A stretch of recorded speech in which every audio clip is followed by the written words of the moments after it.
Dapat kasi tayo open-minded that somebody is checking because otherwise you don't know that you are doing something wrong, mistake. And most of the time, you'll learn from somebody's comment.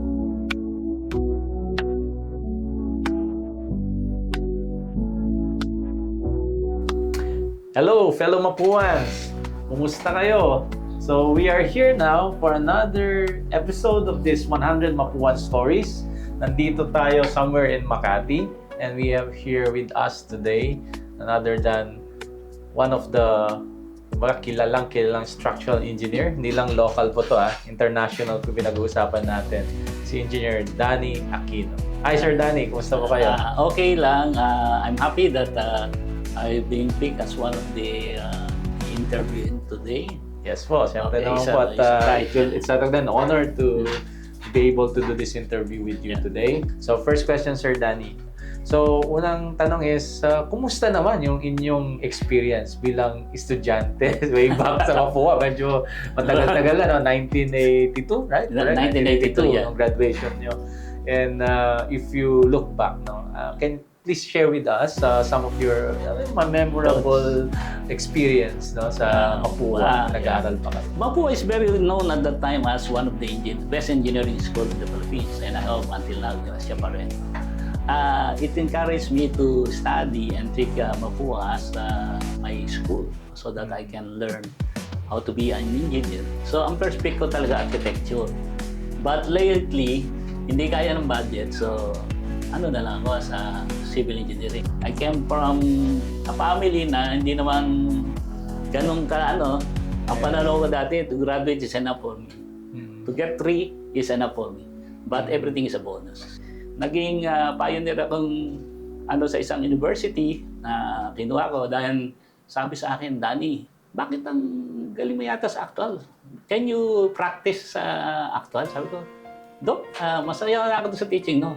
I think you have to share what you know. So, yun na nagsimula yung career sa actual practice as a civil engineer.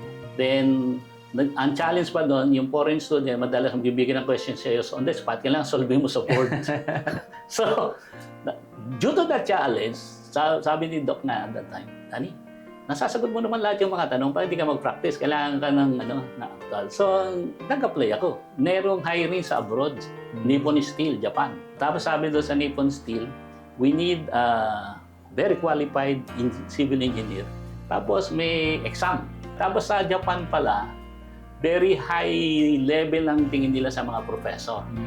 Nakita ko, nagyuyugoan yung mga hapon sa akin. Sabi ko, tinanong isa ako, bakit nagyuyugoan nila? Paano? Sa tatlong problem, pinasasagutan lang isa. Sinagutan mo lahat. Then I moved to another company kasi nung... So from Japan? Yeah. Nag-gyeras doon. Dinala ko sa Middle East So, back ako sa Philippines. Pagdating ko sa Philippines, hanap naman ako. May nag-open sa Korea. Daewoo Corporation. Sa South Korea? Yeah. Ganun naman. Exam. So, nang ma-hired ako sa Japan, ma-hired ako sa Korea, hindi ako structural engineer. I am architectural engineer. Architectural engineer ang tawag. So, kailangan. Ganun. Yun ang naging trabaho ko. So, yun. Sa exam na naman, out of 6, sinagutan ko na naman lahat. Tapos, after a month, tinawagan ko sino yung mga pumasa. Sabi ng hapon, ibang klase ka. Sabi, 6 na exam. Ang expected namin, kasi na masasagot dyan, 5 lang. Sinagutan mo lahat. Sabi ko, yes. No, it's not only answer. You perfect it, ha? Sabi ko. Sabi niya, so dadaling ka namin sa ikaw magre-review ng lahat ng project namin sa international. So, ganun. Yun ang trabaho ko. Kaso, yung Daewoo, nagkaroon ng problem internally. So, I have to stay back home. Tapos, nagpunta naman ako sa Hong Kong kasi ang Hong Kong handover ng China. Then, sa Middle East, kilala ko nila na, si Danny, The Fast. Yun. The Fast and Furious. So, lahat ng late project nyo, ibigay niyo dyan. The Fast and the Furious. Yeah. Yung palang The Fast and the Furious. Yes. After 6 years, sabi ko, tinatawag na naman ako sa abroad. Sayang yung tali mo dyan, dito ka lang sa abroad. May mga problema rito. Sabi ko, ano ba ang gagawin ko dyan? What will improve me? Sabi niya, tallest building in the world. Gusto mo? Tallest building in the world. Okay, sabi ko, anong gagawin ko dyan? Basta re-reviewin mo lang. So, gano'n. So, lipat ako, Canadian company. I stayed there for 15 years until now. So, na kailangan ako ng ibang company, kailangan din ako dito sa North. So I decided to buy one company sa Philippines. Itong Archetype. Itong company na ito. Ngayon, I'm doing 2 jobs, kaya para akong piloto, every 2 weeks yata, bumabiyahe ako. If you are to share with us, no, yung sabihin natin yung mga most treasured na accomplishment ninyo. So, pwede natin pag-usapan ngayon. No? And we can start, of course, kasi international dating nyo. International muna tayo. Then, maybe later, you can also share with us yung dito local para kahit pa paano, syempre, baka makita or napupuntahan ng ating mga alumni or mga kilala, no? Malaman nila na may touch ito ng Mapuan. Being educator at the same time practicing, I was invited by ACI, American Congress Institute. So, there are 18 members and one of them came from Mapua. Then, to be a member, hindi ka pwede mag-apply. They are the one who will pick kung sino yung pwede invitation. So, being a member, I know what is my limit. I know what can be done out of the code. So, natawag ko nga doon there are what you call a designer who is within the box, governed by codes and limitation. And there are designer who is out of the box. At ngayon, out of the box ka kasi you can do more than what the code say. So, that give me a chance to design tallest building in the world, tallest hotel in the world. Yung the Shell Hotel Tower, Google niyo yun. It is the tallest hotel in the world done by Mapua students before. So, isa yun. Ako din yung designer ng tallest building sa Africa. Then, I designed the tallest building in Iran. It is actually 400 meters above ground. And I'm proud to be a Filipinos na ako yung director ng international company tapos ang mga engineers ko, PhD graduate yan, Doc. Pero Canadian, British, Filipino yung nag-lead, di ba? Mas Mapuan pa yung Pinoy na yun. Na-up lahat yung mga Pilipino eh.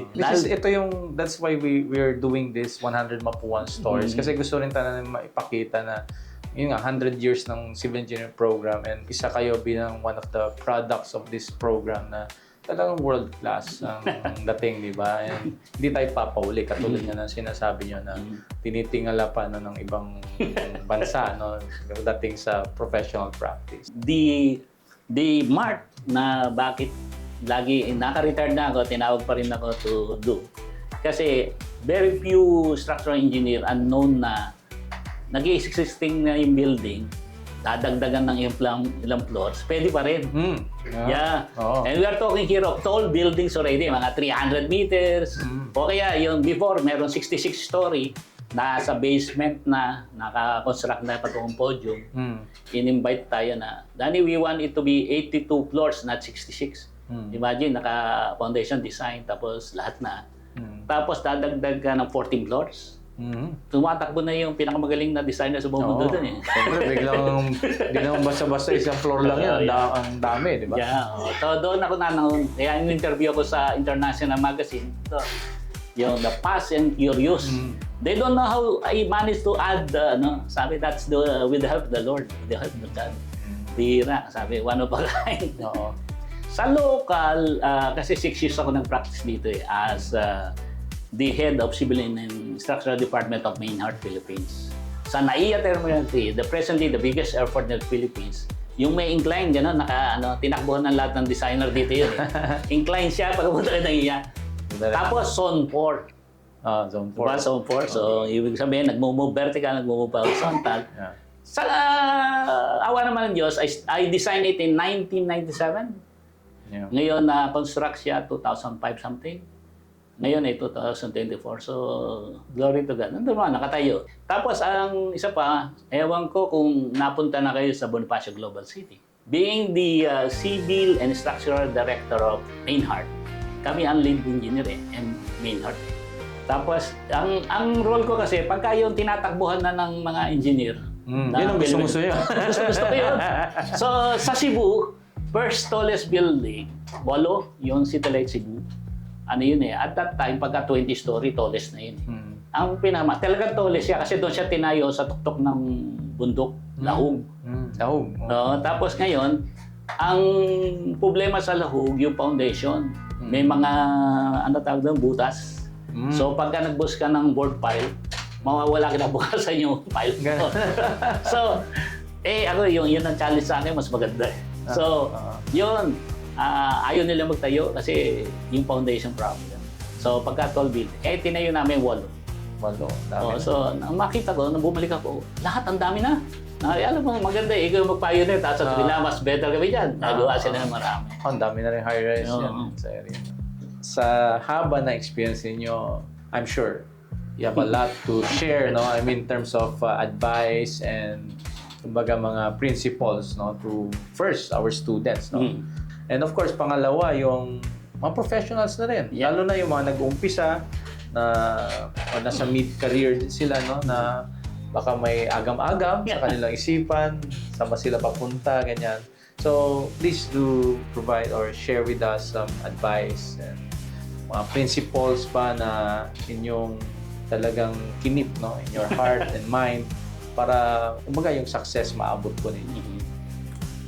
Normally, sabi ng it takes experience, guts, and talent to be number one. And being a Filipinos, what I experience abroad is that if you are number 2, you're nothing. You have to be number 1. Number 1 yung target talaga. And to be number 1, you have to be brave enough, equipped ka. At the same time, you as Filipino, we are Filipino, we have to acknowledge the sayings na take note na opportunity only knock once. Yan. So, yung Filipino, as I said, being a Filipinos, we are being a Mapuans. Hindi tayo kilala ng international na Mapua is what? MIT, kilala yan as Massachusetts Institute of Technology. But Mapua, ngayon na lang nakilala dahil meron na ng Mapua touch yung mga tallest, biggest. No? Pero how we have to point to that point. No? Sabi nga, yung sinasabi nila hardship, ganyan. No, it is also by chance. By chance. And when you have that chance, grab it. Yung. So you have to voice out. Ngayon, kung sabihin nila, hindi pwede, yung manager, mas magaling sa iyo. Okay, bye-bye. Go to the next step. Kaya 7 companies ako for a period of 42 years. Kasi you will not grow, you will not evolve kung hindi ka binibigyan din ng company mo ng chance to grow. Tapos, ang advice ko din sa mga you should not be number 1 to be the boss. Kailangan lang, you have the talents, as I said, you have the chance, and you have to grab like that. Opportunity. Kaya yung opportunity, like for example, doon sa may isang company ako, mayroong problem na 6 na points. Ngayon, sabi ng guys, ma-out tayo doon sa biggest project in the world kung hindi natin masosolve tong 6 problems.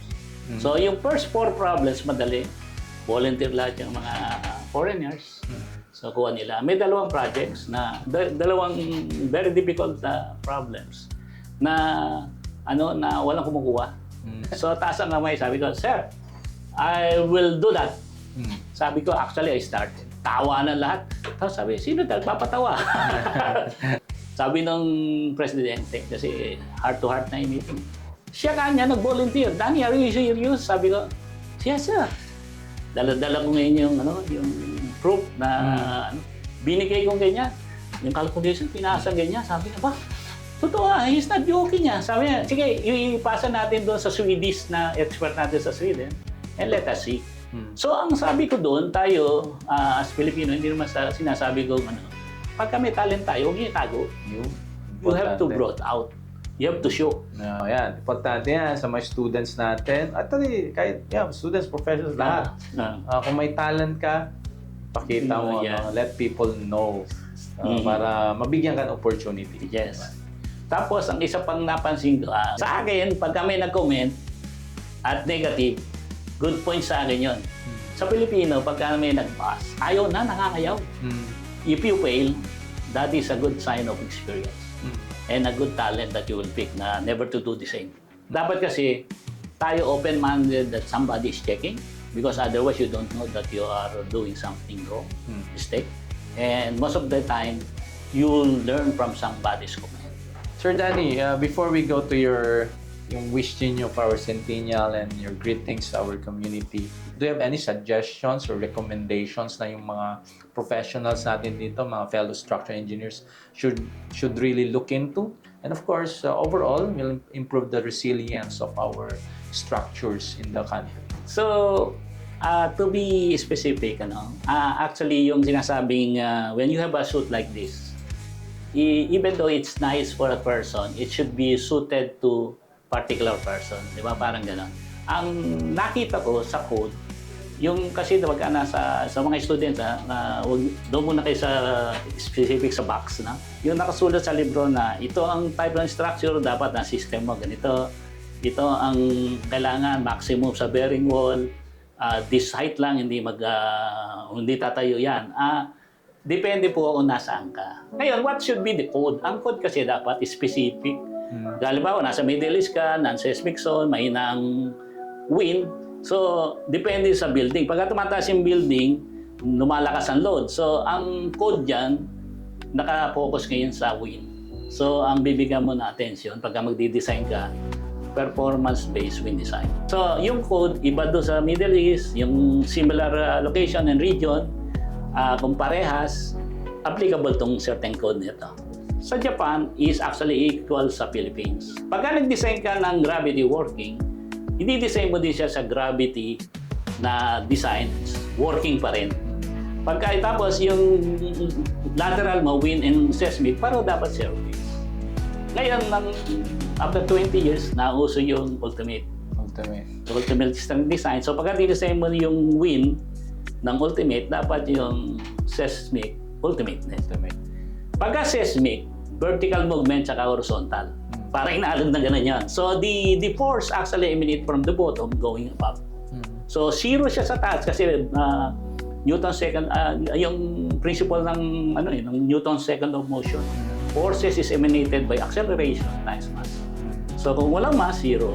So nasa bottom. So ibig sabihin, pagka wind naman is the reverse. Baliktad. Oo. Yung wind, medyo mahina sa baba. As you go higher, malaki. Ayun, pagka dinisave mo lang sa seismic, safe ka lang sa seismic. How about the wind? Kaya alam naman natin, super typhoon sa Philippines. So, ibig sabihin, you have to use both. Performance, wind, at saka yun na recommended ko sa any association, PICE, ASEP, to consider to both. Punta naman natin, Sir Danny, no? Siyempre nga, 100 years ng ating ng Mapua, ng university, also 100 years of the civil engineer program. Nandiyan yung ating mga audience, nandiyan ating mga fellow alumni. Ano po yung wish ninyo for our community? As Mapuan, sabi nga, Viva Mapua, I'm proud. Sabi ko, after so many years, pwede na akong mag-talk kasi I'm not allowed to talk before. I hope na somebody will continue to be an international designer, well-known. Kasi parang nakatatak na ngayon Mapua, one of the best school yan sa Philippines. So, I'm glad na sana, I wish na meron Mapua pa na mag-emanate as another Danilo or more than Danilo. Para yung Mapua will still there not only 100 years, more. Dapat. So yung, kumbaga yung proof, yan ang proof talaga ng galing na ating institute or ng university. So of course, doon sa mga product ng university, which is the mga graduates natin, di ba? Yan, so thank you very much, no, Sir Danny, for this interview and yun nga, yung touch ng international na pag-usapan natin and yeah, it's our hope that there will be more of our Mapua graduates that will contribute not just local in the country but also in an international level para mas makilala pa talaga yung galing ng Mapuans. And of course, Sir Danny, if you have time now to also share your knowledge, no, to the university, no, meron tayong mga webinars, seminars. You can invite, no, at mga students, you may invite, no, Sir Danny if it's available. Alam niyo to, medyo sabi nga para siyang piloto, kaya abangan niyo lang pag nasa Philippines siya, no? So with that, no, fellow Mapuan, so nagtatapos. So thank you very much, Sir Danny, no? Thank you din sa kanila, no? Mayroong isang Dr. Francis na binubuhay talaga yung ganito. Sabi nga, without telling who you are, nobody will know. So ito naman, servisyo sa ating Alumni Association And hopefully, we're encouraging everyone to become more active in our alumni associations and activities, especially in this coming centennial celebration in 2025. Expect there will be a lot of programs, projects, and of course, we would like everyone to be part of it. No? Lahat ng pusong Mapuan dyan. So lahat tayo sabay-sabay sisigaw ng Viva Mapua! Mapua!